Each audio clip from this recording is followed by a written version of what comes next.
अस्सलाम वालेकुम, मैं हूं शाहजेब खानजादा। हुकूमत ने साबिक वजीर आजम नवाज शरीफ की वतन वापसी के लिए इकदामात का आगाज कर दिया है। पहले पंजाब हुकूमत ने नामुकम्मल मेडिकल रिपोर्ट्स की बुनियाद पर उनकी जमानत में तौसी न करने का फैसला किया था और आज नवाज शरीफ को वापस लाने के लिए बरतानवी हुकूमत को खत लिख दिया है। इस हवाले से वजीर आजम की मुआवने खुसूसी बराए इत्तलात फिरदौस आशिकवान ने 1 मार्च को बता दिया था कि नवाज शरीफ को डिपोर्ट कराने के लिए बरतानवी हुकूमत को खत लिखा जाएगा। जियो न्यूज के जराये के मुताबिक दफ्तर खारजा ने पंजाब हुकूमत की सिफारिश और मशावरत के बाद बरतानवी हुकूमत को खत लिखा है, जिसमें कहा गया है कि नवाज शरीफ की जमानत की मुद्दत खत्म हो चुकी है, वो एक मुजरिम है, उन्हें पाकिस्तान भेजा जाए ताकि वो बाकी सजा पूरी कर सकें। वजीर खारजा शाह महमूद कुरैशी ने भी खत की तस्दीक की है और कहा है कि नवाज शरीफ की हवालगी के लिए बरतानवी हुकूमत को खत लिखा गया है और बरतानवी हुकूमत को लिखे गए खत से पहले 25 फरवरी को पंजाब हुकूमत ने नवाज शरीफ की नामुकम्मल मेडिकल रिपोर्ट्स की बुनियाद पर उनकी जमानत में मजीद तौसी न करने का फैसला किया था और मामला वफाकी हुकूमत को भिजवा दिया था और अब हुकूमत ने उन्हें वापस लाने के लिए बरतानवी हुकूमत को खत लिख दिया। अहम बात यह है कि साबिक वजीर आजम नवाज शरीफ को जमानत पर इलाज के लिए लंदन गए हुए 3 महीने से जायद हो गए हैं, जबकि उनकी 8 हफ्तों की जमानत की मुद्दत खत्म हुए भी 8 हफ्ते से ज्यादा गुजर चुके हैं। इस्लामाबाद हाई कोर्ट के हुक्म के मुताबिक उन्होंने जमानत में तौसी के लिए पंजाब हुकूमत से दरख्वास्त की थी, मगर पंजाब हुकूमत ने उनकी नामुकम्मल रिपोर्ट की बुनियाद पर जमानत में तौसी न करने का फैसला किया था। मगर नवाज शरीफ की वापसी के लिए उठाए गए हुकूमती इक़दामात पर सवालात उठ रहे हैं कि क्या सियासी पॉइंट स्कोरिंग की कोशिश की है या इसका कोई अमली नतीजा भी निकलेगा, क्योंकि इससे पहले हुकूमत साबिक वजीर खजाना इसहाक डार को वापस लाने के लिए भी दावे कर चुकी है, मगर अदालतों से इश्तिहारी करार देने, सेनेट की रुकनियत मुअत्तल होने और असासे जब्त होने के बावजूद भी उन्हें बरतानिया से वापस नहीं लाया जा सका है। इसकी वजह और बुनियादी वजह पाकिस्तान और बरतानिया में तहवील मुल्जिमान का मुआहदे का ना होना है, एक्स्ट्राडिशन ट्रीटी का ना होना है। इस हवाले से जियो पाकिस्तान में गुफ्तगू करते हुए बरतानवी माहिर कानून मुजम्मिल मुख्तार ने भी कहा कि पाकिस्तान और बरतानिया में तहवील मुल्जिमान का कोई मुआहदा नहीं है और अगर ऐसा होता तो भी एक खत की बुनियाद पर इस तरह हवालगी नहीं हो सकती थी। मैं नहीं समझता कि प्रैक्टिकल लीगल टर्म्स में सिर्फ एक खत की बुनियाद पे कोई ऐसी एक्स्ट्राडिशन की या हवालगी की या फोर्स्ड रिमूवल की प्रोसीडिंग्स कोई स्टार्ट हो सकती हैं। उसकी बुनियादी वजह यह है कि कोई एक्स्ट्राडिशन ट्रीटी नहीं है और अगर हो भी तो वो प्रोटेक्शन क्लेम कर सकते हैं और आर्टिकल 2 और 3 of the European convention on human rights उनको ये प्रोटेक्शन देता है राइट टू लाइफ के हवाले से और अपने इलाज के हवाले से। दोनों सूरतों के अंदर उनके पास उनको ये राइट है कि अगर ब्रिटिश अथॉरिटीज़ कोई ऐसी एक्स्ट्राडिशन की प्रोसीडिंग्स को स्टार्ट भी करें तो वो उसको चैलेंज कर सकते हैं कोर्ट के अंदर।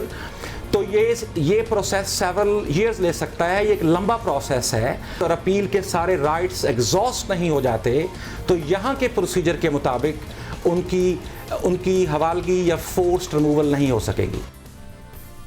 नवाज शरीफ की वतन वापसी के लिए बरतानवी हुकूमत को लिखे गए खत पर नून लीग के रहनुमाओं का रद्द-ए-अमल भी आया है। साबिक वजीर आजम शाहिद खान अब्बासी का कहना है कि हुकूमत चाहे 100 खत लिख ले, कोई फर्क नहीं पड़ेगा, नवाज शरीफ इलाज करवा कर ही वापस आएंगे। अदालत ने दिया हुआ है, अदालत से नवाज शरीफ साहब रुजू करेंगे, ये फैसले अदालतों के हैं। हुकूमत 100 खत लिख ले, कोई फर्क नहीं पड़ता, वो इलाज करवा रहे हैं, जब इलाज मुकम्मल होगा उसके बाद वापस आएंगे। आप ये बात भूल जाते हैं कि नवाज शरीफ वो आदमी है जो मरीम नवाज को साथ लेकर मुल्क से बाहर था, जब अदालत ने फैसला किया मुल्क में आया और जेल चला गया। नवाज शरीफ जेल से नहीं घबराता। इमरान खान तुम बताओ तुम्हारे क्या हालात हैं। हमारे प्रोग्राम में राना सनाउल्लाह ने भी कहा था कि पार्टी का फैसला है कि नवाज शरीफ इलाज कराकर ही वापस आए, मगर इसके साथ साथ जियो न्यूज से गुफ्तगू में नून लीग के सेक्रेटरी जनरल एहसन इकबाल ये भी कह चुके हैं कि नवाज शरीफ खुददार शख्स हैं और ये भी मुमकिन है कि वो इलाज कराए बगैर वापस आ जाएं और फिर हुकूमत उन्हें रोकती रहे। नवाज शरीफ साहब जो है वो बहुत खुददार इंसान है और हुकूमत ने ज़्यादा कोई ऐसी बात की मुझे ये लगता है, कोई पता नहीं वो क्या जी मैं ज़िंदगी मौत अल्लाह के हवाले, मैं वापस जाने के लिए तैयार हूँ। फिर इनके हाथ पैर फूल जाएंगे, फिर ये हिथरो एयरपोर्ट पे उन्हें रोक रहे होंगे, खुदा के लिए इलाज पूरा करा के आए। अहम बात यह है कि इस्लामाबाद हाई कोर्ट ने गुज़िश्ता साल 29 अक्टूबर को नवाज शरीफ को 8 हफ्तों की जमानत पर रिहा किया था और कहा था कि अगर जमानत में तौसी करानी है तो उन्हें पंजाब हुकूमत से रुजू करना होगा। जब तक पंजाब हुकूमत उनकी दरख्वास्त पर फैसला नहीं करती तो वो जमानत पर रहेंगे।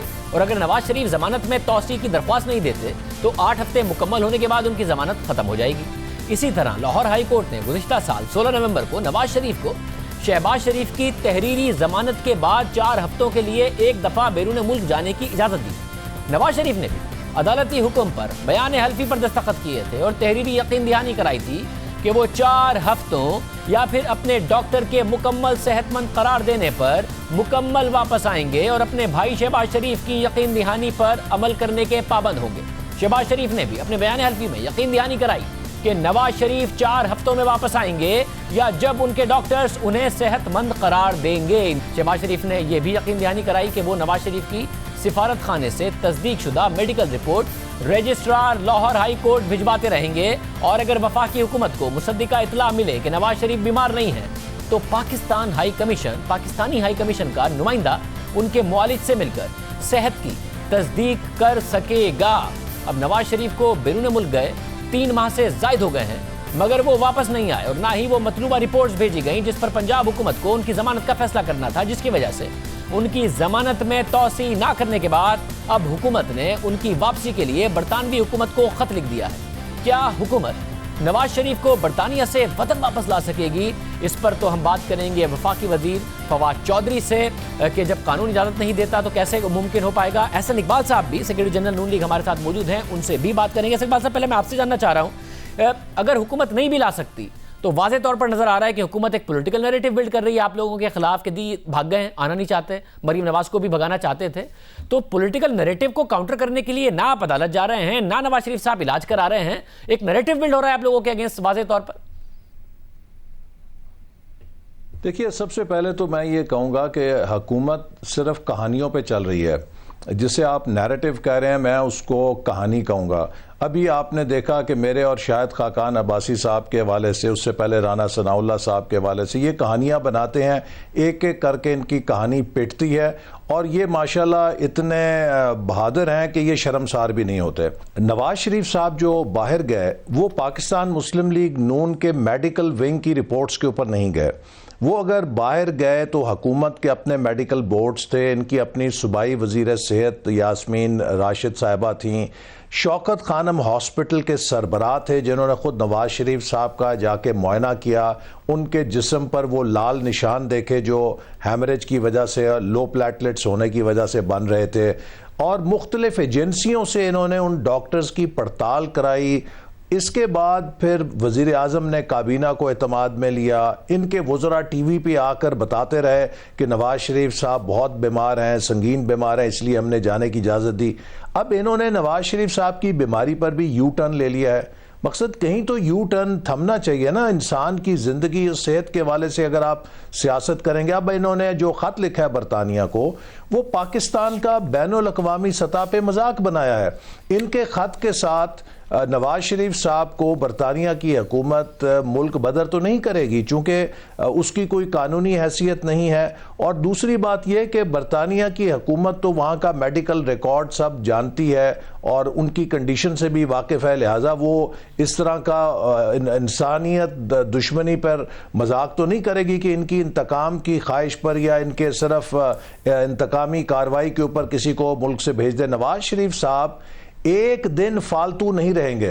मतलब वो रहेंगे या नहीं रहेंगे, अब मसला ये है कि जो मैं पॉलिटिकल नैरेटिव जो आपके अगेंस्ट बिल्ड हो रहा है उसमें अदालत का फैसला जो है उसकी पासदारी कर रही है ना पंजाब हुकूमत। अदालत ने उन्हें इख्तियार दिया है कि वो उनकी ज़मानत में तौसी देने का इख्तियार रखते हैं। पंजाब हुकूमत ने कहा कि जी मेडिकल बोर्ड कहेगा तो देंगे, मेडिकल बोर्ड के कहने पर ही उन्हें बाहर जाने दिया था। वो कह रहे हैं मेडिकल बोर्ड कह रहा है कि वो मुतमईन नहीं है, तो बाकायदा तौर पर एक बयानिया तो बिल्ड हो रहा है और ना आप अदालत में उस बात को चैलेंज कर रहे हैं जो जब से इन्होंने इनकी बेल मनसूख की है। तो कैसे आप हक बजानी इस बात को कहने में कि आप लोग ठीक है और हुकूमत गलत है? शाज़ेब, जो नैरेटिव है हुकूमत का वो बेबुनियाद है। जो इस्लामाबाद हाई कोर्ट का फ़ैसला था उसमें यह कहा गया था कि हुकूमत पंजाब के पास ये इख्तियार है और इसके पास ज़मानत में अगर तौसीह दरकार हो रुजू किया जाए, और अगर किसी वजह से ये समझा जाता है कि हुकूमत पंजाब ने उस पर सियासी मसलहत पर या गैर मुनासिब फैसला किया है तो फिर अदालत से रजू किया जा सकता है। आज से पहले कोई ऐसी तहरीरी बुनियाद नहीं थी जिसके ऊपर एक कॉज ऑफ एक्शन बनता कि आप कोई अदालती कार्रवाई कर सकते। अब अगर हुकूमत ने कोई दस्तावेजी कार्रवाई की है और उसकी नकल हमें मिलेगी तो यकीनन उस पर हमारे वकला जायज़ा लेंगे और अदालत के पास जाएंगे कि हुकूमत ने एक गलत इकदाम उठाया है जो गैर इंसानी है। और नवाज शरीफ साहब जो अपनी बीमार बीवी को बिस्तर मर्ग पे छोड़कर बेटी के साथ जेल जाने के लिए आ गए, आज उनको क्या रुकावट है? वो तो एक दिन भी फालतू नहीं रहेंगे। लेकिन जहां तक उनकी सेहत का सवाल है, उनकी जिंदगी का सवाल है, हमारी पूरी पार्टी का ये मौक़िफ़ है कि जब तक डॉक्टर्स उनको क्लीन चिट ना दें, उनकी तसल्ली बख्श हालत ना हो, उनका हक है कि वो अपना इलाज मुकम्मल करवाएं। वैसे मगर आपका ये जो आपने बात की और आपका ये बयानिया रहा ना कि अपने बयानिए की इतनी ज़्यादा और सियासी बयानिए की इतनी अहमियत है नवाज शरीफ की नज़र में कि वो कुलसूम नवाज साहिबा बीमार थी, उसके बावजूद मरियम नवाज को लेकर आ गए, फिर कुलसूम साहिबा की वफ़ात भी हो गई। अब जो बयानिया बन रहा है ये आप लोग बताते रहे कि जी इलाज कराना मकसूद नहीं है, पूरे ख़ानदान को बाहर ले जाना मकसूद है। और शहबाज शरीफ जब ये कह देते हैं कि जी ऑपरेशन की जो डेट थी वो इसलिए ऑपरेशन नहीं कराया नवाज शरीफ साहब ने क्योंकि मरियम को नहीं आने दे रहे, फिर डॉक्टर अदनान भी ये कह देते हैं, तो बयानिया उसके अलग नहीं बन रहा। जो आप 2 साल से कहते रहे कि जी बयानिए के लिए वो वापस आ गए थे, अब ये हो रहा है कि जी सारे वापस जाना चाहते हैं, इलाज कराना मकसूद नहीं। देखिए, हुकूमत का ख्याल है कि अगर वो ठीक हो गए हैं तो हुकूमत के पास ज़राए हैं। वहाँ पे अदालत ने यह भी लिखा था कि हाई कमिश्नर जाके हॉस्पिटल से वेरीफाई कर सकते हैं, उनके डॉक्टर से वेरीफाई कर सकते हैं उनकी क्या कंडीशन है। असल में इस हुकूमत का मसला यह है कि ये हर चीज़ को एक नफ़रत और इंतकाम की बुनियाद पे कहानी गढ़ती है और फिर कुछ अरसे बाद शर्मिंदा भी नहीं होती और वो कहानी झूठ साबित होती है। इसलिए मैं समझता हूँ कि असल हुकूमत को चूँकि कारकर्दगी के शोबों में नाकामी हो रही है, मईशत संभल नहीं रही है, महंगाई पे काबू नहीं आ रहा है, सनतें बंद हो रही हैं, कर्ज़ों का बोझ बढ़ता जा रहा है, तो वो अवाम की तवज्जो हटाने के लिए पॉलिटिकल नैरेटिव्स का और कहानियों का सहारा लेते हैं। लेकिन अब लोग जान चुके हैं और लोग इनकी इन बातों पर यकीन नहीं करते। मतलब ये आप दुरुस्त कह रहे हैं कि शहबाज शरीफ ने अंडरटेकिंग दी थी और जमानत के फैसले का हिस्सा है वो अंडरटेकिंग कि अगर हुकूमत को लगे और वो मुतमईन ना हो उनकी सेहत की रिपोर्ट से तो पाकिस्तानी हाई कमीशन जो है वो वेरीफाई कर सकता है, उनके फिजिशियन से जाके रब्ता करके वेरीफाई कर सकता है उनकी तबीयत। तो अब तक आप ये कह रहे हैं कि हाई कमीशन ने वेरीफाई नहीं किया है इस हवाले से, उनकी तबीयत के हवाले से कि रिपोर्ट ठीक है नहीं, उनकी तबीयत खराब है या नहीं?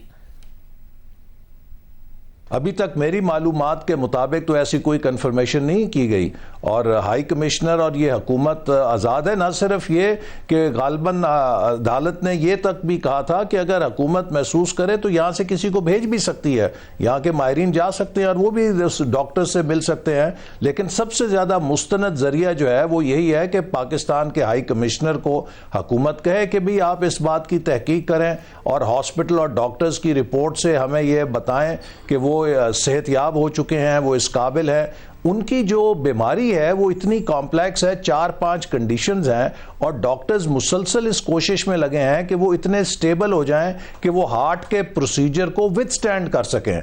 और जिस वक्त उनकी हालत ऐसी होगी कि वो हार्ट के उस प्रोसीजर को विथस्टैंड कर सकेंगे, ही हैज़ टू अंडरगो और he has to undergo as soon as possible, चूंकि उनकी हार्ट की कंडीशन, फिर उनकी वो आर्टरी जो दिमाग को खून सप्लाई करती है, दोनों की कंडीशन बहुत क्रिटिकल है। इस हवाले से नवाज शरीफ साहब की फैमिली की, डॉक्टर्स की सबसे ज़्यादा ख्वाहिश है कि जल्द अज जल्द उनके प्रोसीजर्स हो सकें, लेकिन उसके लिए ज़रूरी है कि वो इतने स्टेबल हों कि वो सर्जरी के जो कॉस्ट है या जो उसकी एक ट्रॉमा होता है बॉडी पर, उसको वो विथस्टैंड कर सकें। ऐसे इकबाल साहब हमारे साथ मौजूद थे, बहुत शुक्रिया। फवाद चौधरी साहब वफाकी वजीर हमारे साथ मौजूद है। फवाद चौधरी साहब बहुत शुक्रिया। हुकूमत ने बड़ा फैसला किया, आज काबीना में भी क्या इस हवाले से बहस हुई और साथ में जो बरतानवी माहिर कानून है उनका कहना है कि एक तो एक्स्ट्राडिशन ट्रीटी नहीं है पाकिस्तान और बरतानिया के दरमियान और दूसरा एक बड़ा फिर लंबा प्रोसेस है, खत के बुनियाद पर नहीं वापस आ सकते।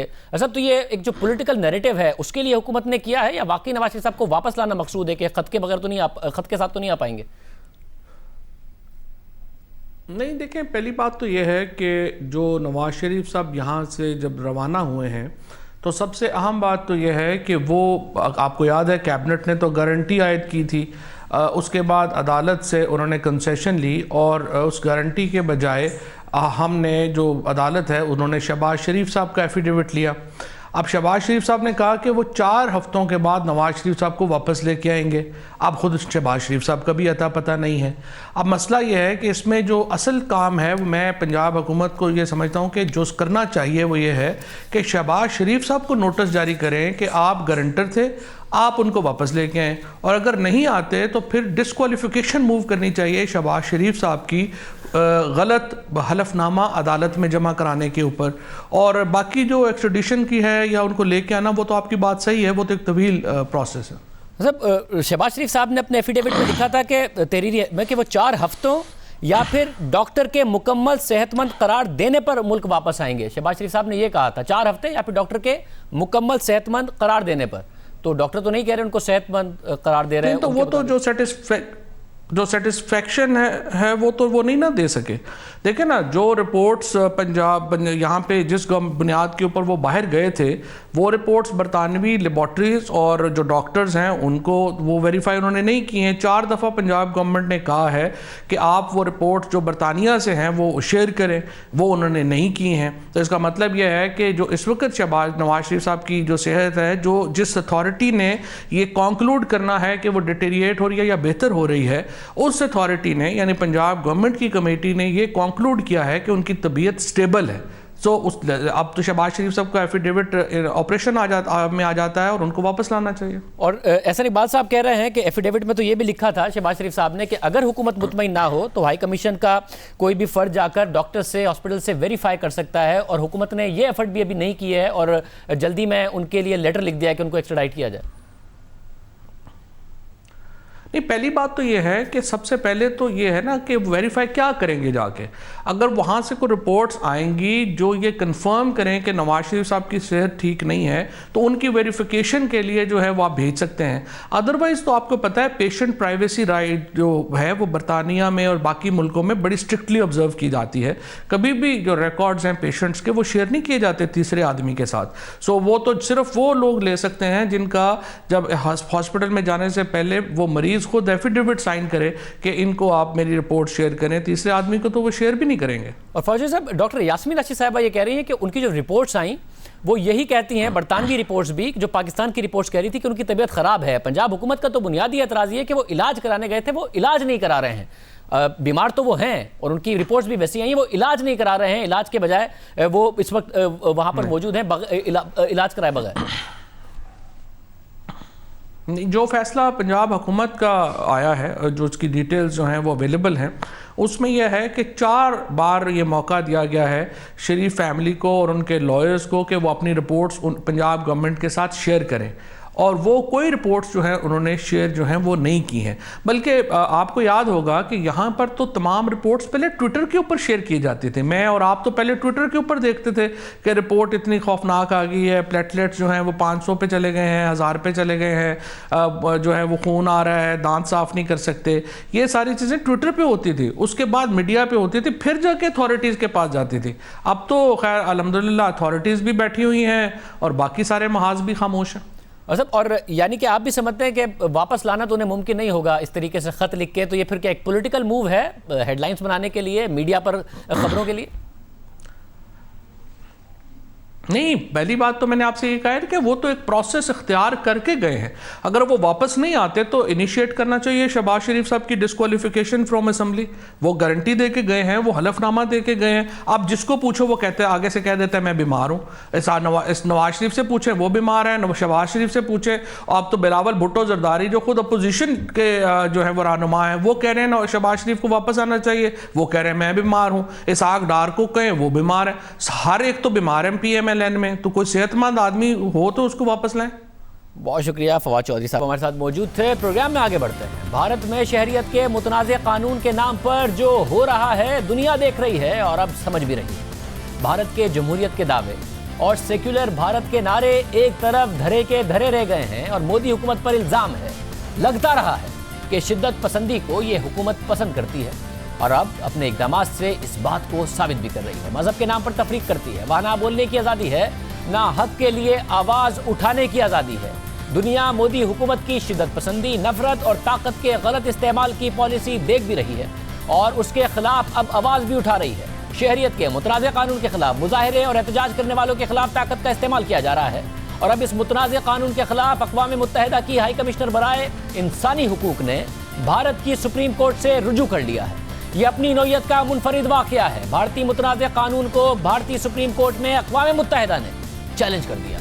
दरख्वास्त में शहरियत के तरमीमी कानून के मामले पर भारतीय सुप्रीम कोर्ट से मुदाखलत की अपील की गई है। इस दरख्वास्त पर भारतीय वज़ारत ख़ारजा का सख्त रद्द-ए-अमल सामने आया है और कहा गया है कि शहरियत का कानून भारत का दाखिली मामला है और किसी गैर मुल्की फरीक को भारत की अदालत में दरख्वास्त देकर इस मामले में मुदाखलत का हक नहीं।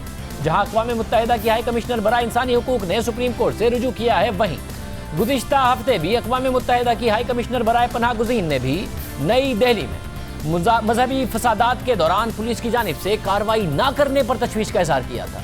इस वक्त भी भारतीय हुकूमत ने इसे भारत का अंदरूनी मामला करार दिया था, उस वक्त भी दिया, अब भी दे रही है और हर जब भी कोई आवाज़ उठाता है यही जवाब सामने आता है। सिर्फ आलमी इदारे ही नहीं, भारत के दोस्त ममालिक ने भी मुतनाज़ शहरियत कानून की सख्त मजम्मत की है। हालांकि ईरान और भारत के ताल्लुकात अच्छे हैं, मगर मुसलमानों के कत्लेआम और मुनज़्ज़म तशद्दुद पर वो खामोश नहीं रहा।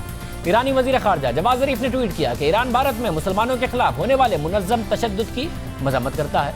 दहाइयों से ईरान और भारत में दोस्ती है और हम जोर देते हैं कि इंडियन हुक्काम तमाम इंडियन शहरियों के तहफ़्फ़ुज़ का ख्याल रखें और लाकानूनियत को पनपने ना दें। मुस्तकबिल का लाएअमल पुरअमन मुज़ाकरात और कानून की बालादस्ती में है। इस पर भी भारत का रद्द-ए-अमल आया और ईरान के सफ़ीर को तलब करके ईरानी वज़ीर ख़ारजा जवाद ज़रीफ के बयान पर एहतजाज किया। भारत में शहरियत के मुतनाज़ कानून के खिलाफ एहतजाज का सिलसिला 4 माह से जारी है, मगर 10 दिन पहले नई दिल्ली के मुस्लिम अक्सरियती इलाकों में फसादात शुरू हो गए थे। अब तक इन फसादात में 46 अफराद मारे जा चुके हैं। पुलिस पर भी जानिबदारी का इल्ज़ाम है और उसने बीजेपी के शिद्दत पसंदों को नहीं रोका, ये उस पर इल्ज़ाम लगा, बल्कि पुलिस की मौजूदगी में तमाशा होता रहा और पुलिस तमाशाई बनी रही। दिल्ली के फसादात के दौरान बड़ी दर्दनाक कहानियाँ सामने आई। आज रॉयटर्स में एक ऐसी बेटी की कहानी सामने आई है जिसके वालिद को घर के अंदर जला दिया गया। गुलशन के वालिद मोहम्मद अनवर को पहले कत्ल किया गया और फिर जलाकर राख कर दिया गया। हमारे पापा का भी सारा शरीर जल चुका है, सिर्फ एक टांग मिली है। तो वो अभी फ़िलहाल डॉक्टर ये बोल रहे हैं कि ऐसे कैसे मान लें कि ये तुम्हारे पापा ही जी हैं, ये टांग थोड़ी से पहचान थोड़ी नहीं हो पाती है। तो इसलिए डीएनए टेस्ट परसों सैंपल लिया है इन्होंने, तो उसके लिए डीएनए टेस्ट होगा तब पता लगाते हैं। ये तो हुआ तो गलत ही है, पर ऐसा नहीं होना चाहिए। या तो उन लोगों को सुधर जाना चाहिए, थोड़ी अमन शांति हो जानी चाहिए चारों तरफ। ये नहीं हो कि यहाँ जी रहे हैं पर दहशत में जी रहे हैं सब लोग इस टाइम। और ऐसी मुतअद्दिद कहानियाँ हैं जो 10 दिनों में भारत में सामने आई हैं। प्रोग्राम में एक ब्रेक लेते हैं। मईशत के हवाले से खबरें बेहतर आना शुरू हुई हैं। फरवरी के महीने में जनवरी के मुकाबले में महंगाई की शरह में कम इजाफा हुआ, बरामदात बढ़ी हैं, दरामदात में कमी आई है, साथ ही रेमिटेंसेस भी बढ़ रही हैं। क्या यहाँ से मुआशी इस्तेहकाम, मुआशी तरक्की की तरफ जाएगा? सैयद उमर साहब हमारे साथ मौजूद होकर बात करेंगे। एक ब्रेक।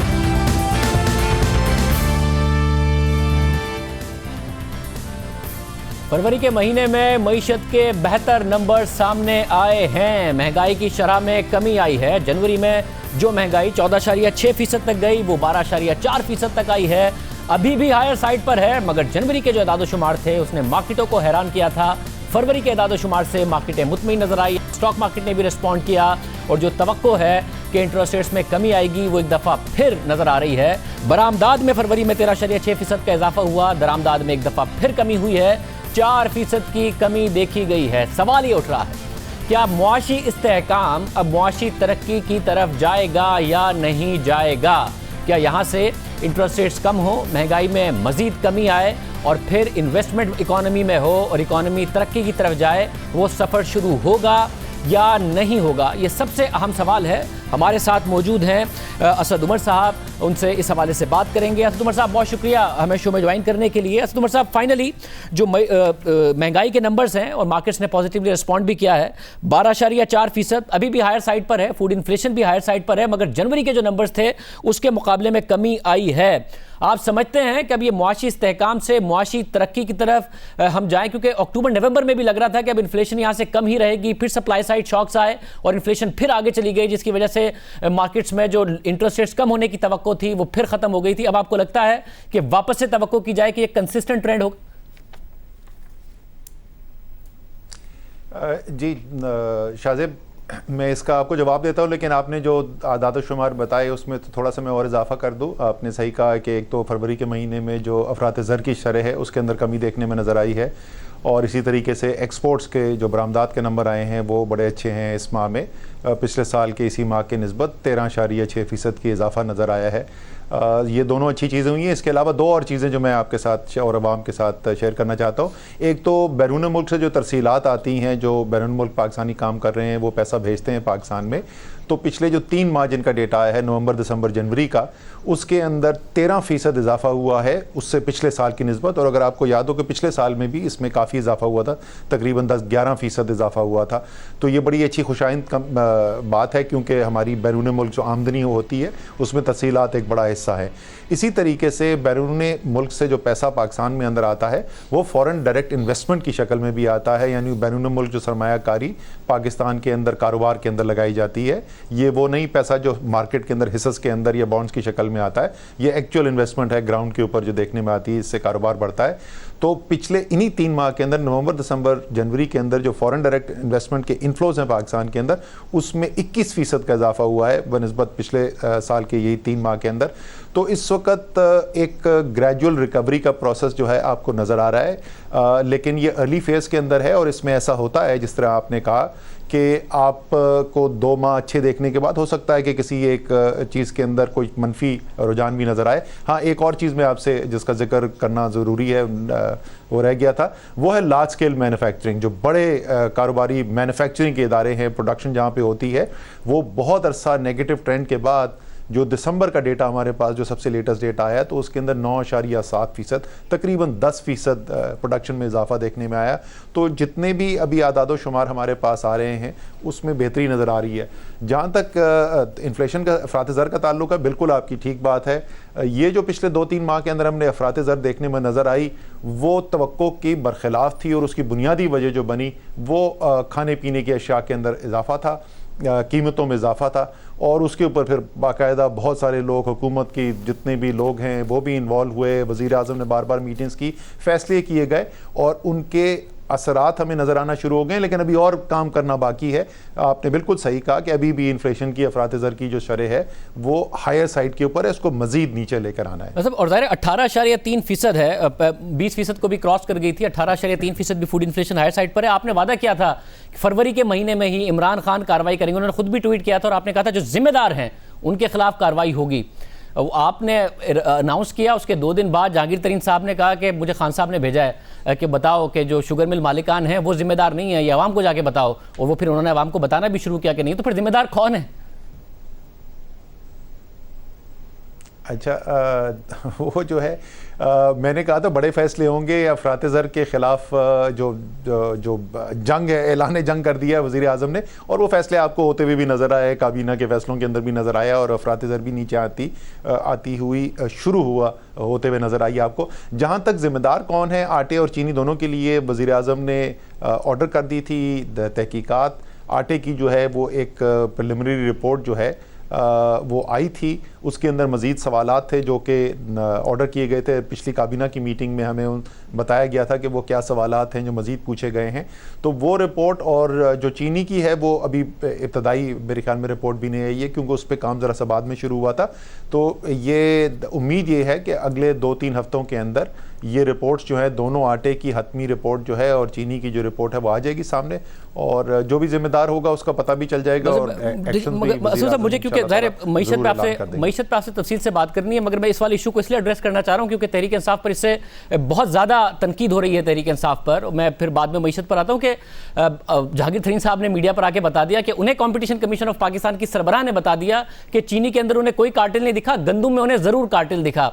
हालांकि आप ही की तरफ से कॉम्पिटिशन कमीशन की इंक्वायरी की बात की गई थी, तो वो तो क्लीन चिट ले चुके, और फिर खान साहब ने बाकायदा तौर पर जर्नलिस्ट को बता दिया कि जहांगीर तरीन और खुसरो बख्तियार का, तो कौन सी इन्वेस्टिगेशन है जो अभी हो रही है, मगर जहांगीर तरीन और खुसरो बख्तियार को क्लीन चिट मिल गई है और बकौल जहांगीर तरीन पूरे शुगर मिलर्स को क्लीन चिट मिल गई। देखिए, जहाँ तक खुसरो बख्तियार और जहांगीर तरीन की ज़ात का ताल्लुक़ है, वो तो बिल्कुल वज़ीर आज़म ने जो है वो सहाफ़ियों से बात की थी मैं वहाँ पर नहीं था, लेकिन मुझे मीडिया के ज़रिए पता तो चला था कि उन्होंने इस बात का जवाब दिया था, बराह रास्त उनसे सवाल पूछा गया था। लेकिन ओवरऑल इंडस्ट्री जो है उसमें इंडस्ट्री कसूरवार है या नहीं है, वो इन्वेस्टिगेशन होगी तो उसके बाद पता चल जाएगा। मेरे ख्याल में इस वक्त कबल वक्त होगा ये कहना कि कौन जिम्मेदार है या कौन नहीं है। तहकीकात एक दफ़ा सामने आ जाएंगी तो पता चल जाएगा कि जो भी उसका जिम्मेदार है। खान साहब भी फिर तहकीकात के बाद कहते तो ज़्यादा बेहतर नहीं होता? क्लीन चिट वो अपने साथियों को दे देते हैं, जिसकी वजह से सवाल उठता है कि भाई फिर कौन से माफिया जिनके खिलाफ उन्होंने कार्रवाइयाँ करनी है, ट्वीट भी करते हैं, तकरीरें भी करते हैं, क्लीन चिट अपने साथियों को बार बार देते रहते हैं। नहीं, उन्होंने जो क्लीन चिट दी है वो तो जाहिर है कि जो लोग बराह रास्त उनके साथ काम करते हैं उनको उन पे एतमाद है। लेकिन जो उन्होंने इन्वेस्टिगेशन ऑर्डर की है, चाहे वो आटा हो या चीनी हो, उसमें उन्होंने ये तो नहीं कहा कि इसकी इन्वेस्टिगेशन तहकीकात कर सकते हैं और इसकी नहीं कर सकते। वो तहकीकात तो सबकी हो रही हैं, इंडिपेंडेंट लोग हैं जो तहकीकात करके सामने लेकर आएंगे। तो ऐसा नहीं है कि किसी के ऊपर कोई पर्दा डालने की कोशिश की जा रही है, ऐसा नहीं हो रहा। मतलब मगर असद उमर साहब, कोई एक सिम्टम तो नज़र आए कि इनकी मिल्स का क्या स्टॉक था, किस तरीके से, क्या वहाँ पर भी इन्वेस्टिगेशन हुई है कि इन्होंने कितना स्टॉक बेचा? कभी वो किसानों पे जिम्मेदारी डाल देते हैं कि उन्होंने महंगा गन्ना खरीदा, किसान बताते हैं कि भाई ये तो पिछले साल की चीनी थी जो नवंबर तक बेच रहे थे महंगी करके। कभी वो गवर्नमेंट पर जिम्मेदारी डाल देते हैं तो हमाद साहब आके बताते हैं नहीं भाई हमने तो 3.5-4 रुपये का टैक्स बढ़ाया है, इन्होंने कीमतें 20-25 रुपये की बढ़ा दी हैं। कोई एक साइन नहीं है पिछले 8-10 महीने से कि इनसे कोई तहकीकात हुई है?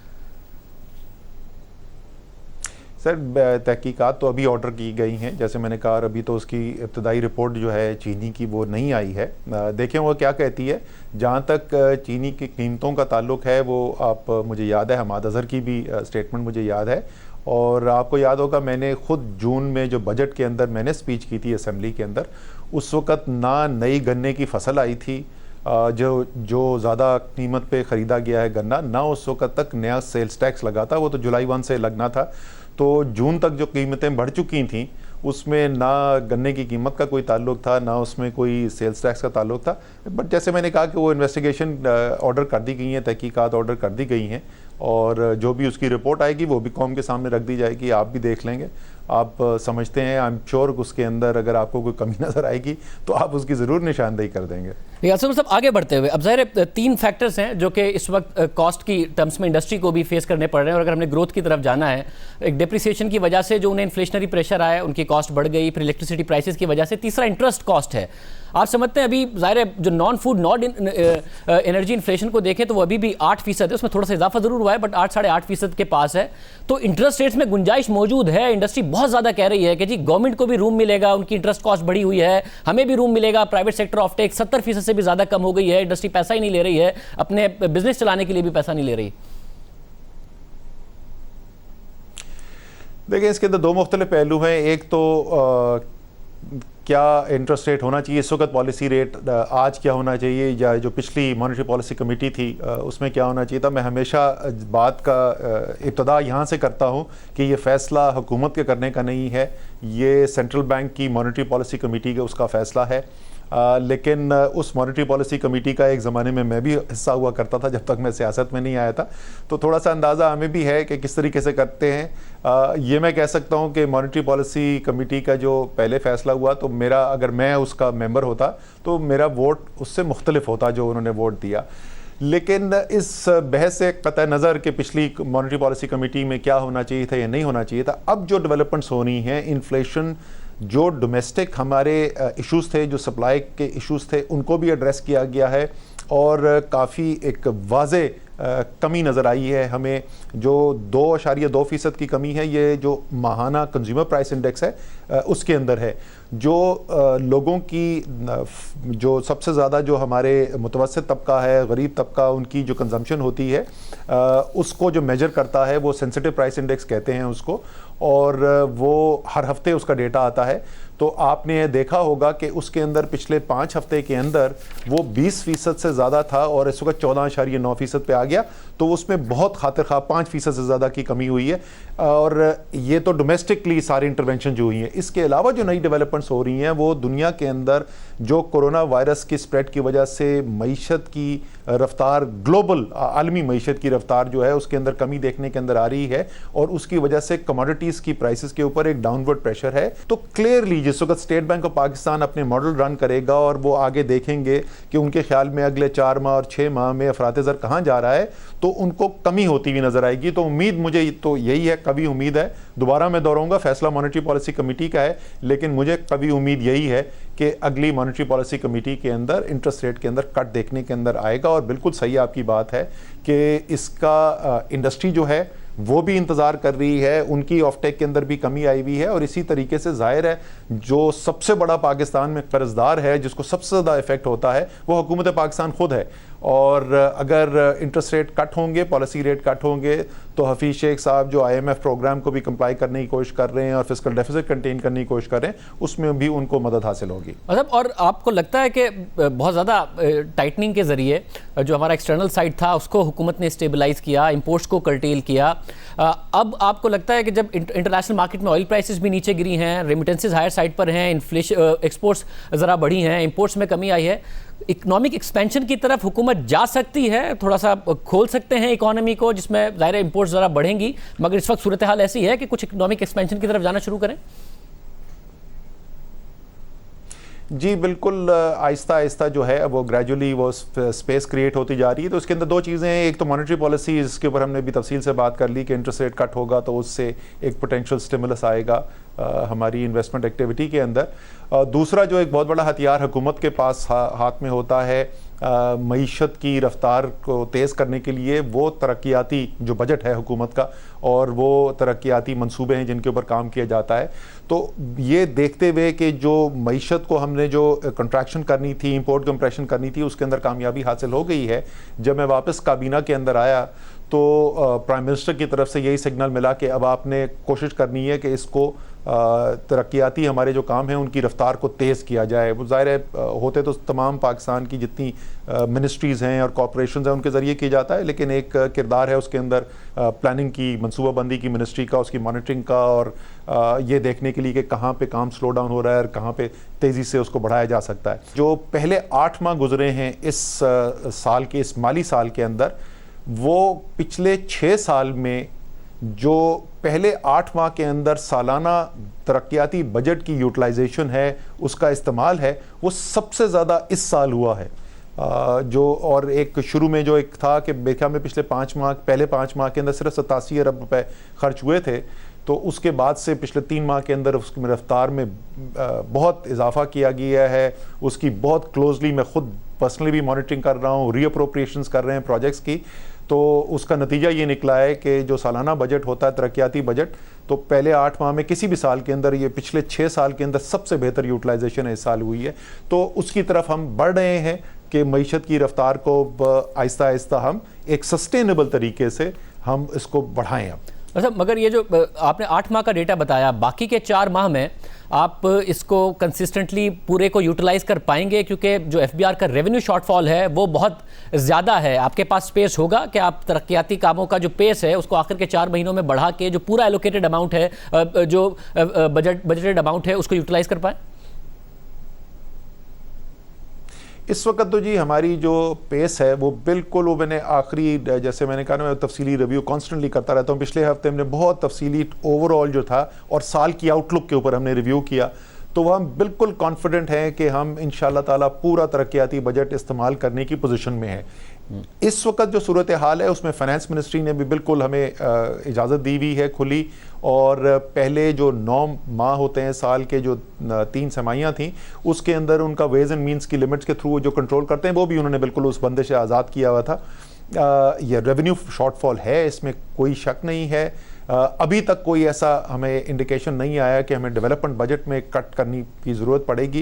इंशाअल्लाह ताला ऐसी सूरत हाल नहीं पैदा होगी, लेकिन अगर ऐसी होगी भी तो वो तो आखिर में मेरे ख्याल में अप्रैल या मई के अंदर जाके देखा जाएगा। As of right now finance ministry से ग्रीन सिग्नल है और कोई ऐसी इंडिकेशन हमें नहीं है कि हमें स्लो डाउन किया जा रहा हो। और आप पेट्रोलियम लेवी के हवाले से, उसमें जो इजाफा पिछली हुकूमत करती थी जब भी प्राइसेस कम करने के लिए और फिर वो टैक्स अपनी कलेक्शन के लिए, उसके खिलाफ आप रहे। अब आप समझते हैं 5 रुपये की जो कमी है वो मुकम्मल तौर पर पास ऑन करके इन्फ्लेशनरी प्रेशर को कम करना चाहिए था? जो लेवी में इजाफा किया गया 106%, क्योंकि रेवेन्यू का बहुत मैसिव शॉर्टफॉल है, ये एक दुरुस्त फैसला है?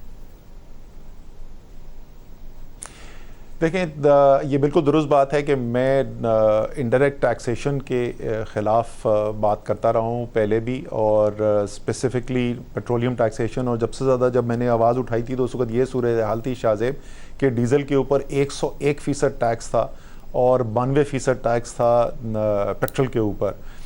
अब कम से कम ये तो एक्नॉलेज कर लें कि मैं जिस 8 माह के अंदर मैं वज़ीर ख़जाना था तो लेवल ऑफ टैक्सेशन इंसिडेंस और टैक्सेशन इन तेल की मसनूआत पे वो पिछले आप 7-8 साल 10 साल उठा के देख लें, सबसे कम।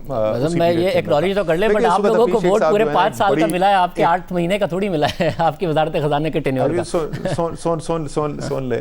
सुन ले, मैंने कहा वो 8 माह की तो एक्नॉलेजमेंट कर लेना, बाकी उसके बाद 4 साल और 4 महीने की तनकीद भी करते हैं। नहीं, मैं आपको बताता हूँ, देखें इस वक्त जो सूरत हाल थी, जो जैसे आपने कहा कि हम एक IMF प्रोग्राम के अंदर हैं और रेवेन्यू शॉर्टफॉल्स हो रहे हैं, तो be fair to Hafeez Sheikh, वो एक बहुत मुश्किल बाइंड के अंदर थे और कई लोगों ने तो ये ऐलान कर दिया था कि ये IMF जो है वो प्रोग्राम जो है वो उस पर नहीं अप्रूवल कर रहा और ये अगली किस्त नहीं मिलेगी। बाकायदा अखबार के अंदर आर्टिकल छप गए थे, उन्होंने बड़ी अच्छी निगोसिएशन की और उसको मनवाया।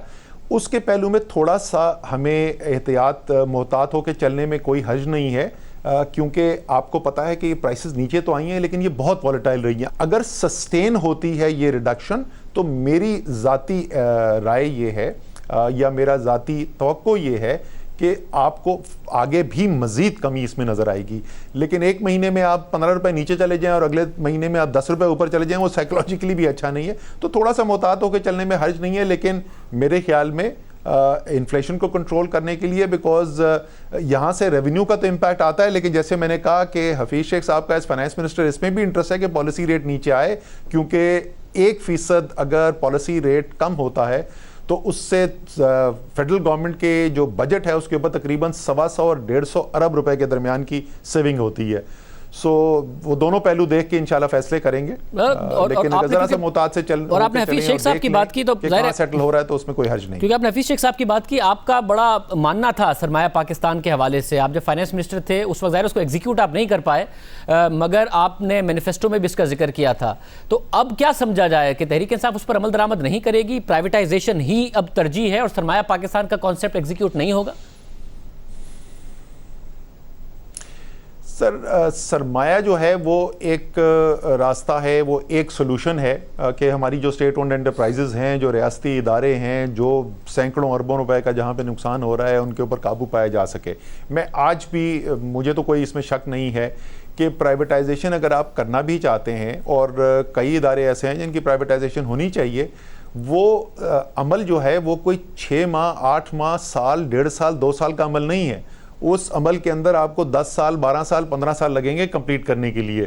तो आप ये तो नहीं कह सकते कि 15 साल तक ये जो इदारे हैं हमारे पास इस वक्त रियासत के कंट्रोल में, ये इसी तरीके से नुकसान करते रहें और इसी हालत में चलते रहें और इनमें बेहतरी न लाई जाए। तो कोई ना कोई तो तरीक़ेकार आपको अपनाना होगा। सरमाया एक बहुत ही रेडिकल रिफॉर्म था, हो सकता है कि उसके ऊपर लोगों को एक से ज़्यादा राय हो, लेकिन अगर वो नहीं तो कोई ना कोई और तरीका तो इख्तियार करना होगा। और ये अभी जो लास्ट मीटिंग हुई थी, वज़ीर आज़म भी थे उसके अंदर, फाइनेंस मिनिस्टर भी थे, उसके अंदर इस इशू को हाईलाइट किया गया है। इश्यूज इतने सारे हैं तो अब इसके ऊपर इंशाल्लाह ताला मार्च के महीने के अंदर, अब क्योंकि वो अफरात ज़र वाले फैसले ज़्यादातर हो गए हैं, अब उसकी इम्प्लीमेंटेशन की स्टेज के अंदर है। अब हमने जो फोकस करना है जिन एरियाज़ में, उसमें से एक ये भी है कि ये जो रियासती इदारे हैं इनके काम के अंदर बेहतरी किस तरीके से लाई जाए और उसमें क्या लाए। उसमें मसला ये कि 18-19 माह हो गए हैं आपकी हुकूमत को, उसमें इदारे के लॉसेस का कुछ नहीं हुआ। सिर्फ स्टील मिल PIA के जो लाइबिलिटीज़ वो 1000 अरब को पहुंचने को हैं। तो क्या जो सरमाया पाकिस्तान है ये इमरान खान का विजन था या सिर्फ असद उमर का विजन था? क्योंकि खान साहब ने भी हमें बहुत मिसालें दी हैं, मलेशिया की बार बार वो मिसालें दिया करते थे, चाइनीज़ मॉडल की मिसालें, सिंगापुर मॉडल की मिसालें। ये आपके कॉन्सेप्ट से सिर्फ, या फिर खान साहब का अपना भी इनमें बिलीफ था क्योंकि कोई काम ही नहीं हुआ? फिर नहीं, तहरीक इंसाफ का मंशूर था, तो किसी इनफरादी राय तो नहीं थी, वो एक पार्टी का मंशूर था। जैसी पेशरफ जितनी होनी चाहिए उतनी नहीं हुई, उसमें मेरे ख्याल में कोई शक नहीं है। लेकिन जिस तरीके से आपने इन 2 इदारों की बात की, मेरे ख्याल में PIA के अंदर एक बहुत ही एक मेहनत के साथ, एक बहुत जांफशानी के साथ उसकी इम्प्रूवमेंट के लिए काम किया जा रहा था। कल की मैं आपको जिक्र करता हूँ, मैं कराची एयरपोर्ट से इस्लामाबाद आ रहा था, कराची एयरपोर्ट पे PIA के ग्राउंड स्टाफ के कुछ लोग खड़े थे, ज़रा रश कम था तो वो साथ कुछ सेल्फी खिंचाने के लिए आ गए उनमें से कुछ, और वो मुझसे सब मुतालबा क्या कर रहे थे, वो समझ रहे थे कि हमने एयर मार्शल साहब को हटा दिया है। उन्होंने कहा जी इतना तो अच्छा काम हो रहा था और जाहिर है वो रेजिस्टेंस तो आती है और माफियाज हैं PIA के अंदर भी, तो आपने उनको क्यों हटा दिया। सो एक अटेम्प्ट PIA की रिफॉर्म की बिल्कुल की गई और मेरे ख्याल में उसके इनिशियल नताइज भी हमें नजर आना शुरू हो गए थे। वो कोर्ट ने एक इंटरवीन किया, देखें फाइनल फैसला क्या होता है। इसी तरीके से स्टील मिल जो बैठा हुआ था 10 साल तक कोई वहां पे फैसला ही नहीं होता था, एक क्लियर कट हमने एक प्री फिजिबिलिटी की, उसको दोबारा रिकन्फर्म किया कि ये इकोनॉमिकली वायबल एंटिटी है, इसको दोबारा रीस्टार्ट किया जा सकता है। उस रीस्टार्ट करने के तरीक़ेकार के ऊपर डिस्कशन हुई, एक लॉन्ग टर्म लीजिंग स्ट्रक्चर के ऊपर फैसला हुआ और अब वो प्राइवेटाइजेशन कमीशन के पास है उस लॉन्ग टर्म लीजिंग स्ट्रक्चर की जो बिडिंग प्रोसेस है और जो उन्होंने उसकी इम्प्लीमेंटेशन करानी है। तो उस पर एक पेशरफ ज़रूर हुई है, जो पिछले 10 साल में नहीं देखी गई थी वो पिछले 18 माह में पेशरफ हुई है। हमारी तवक्को, उम्मीद, हमारी ख्वाहिश ये है कि इससे भी ज़्यादा तेज़ी से काम हो। बहुत शुक्रिया असद उमर साहब हमारे साथ मौजूद थे। उम्मीद करते हैं कि कम से कम जो लॉस मेकिंग एंटिटीज़ हैं, जो मुसलसल ब्लीड कर रही हैं, उनमें कोई ना कोई मॉडल या प्राइवेटाइजेशन जो भी है, हुकूमत तेज़ी से उसमें आगे बढ़े ताकि हुकूमत के अपने पास फिस्कल स्पेस हो। आगे के लिए अच्छी बातें कर रहे हैं, उम्मीद करते हैं वो भी सही साबित हो। याद दीजिए, अल्लाह हाफ़िज़।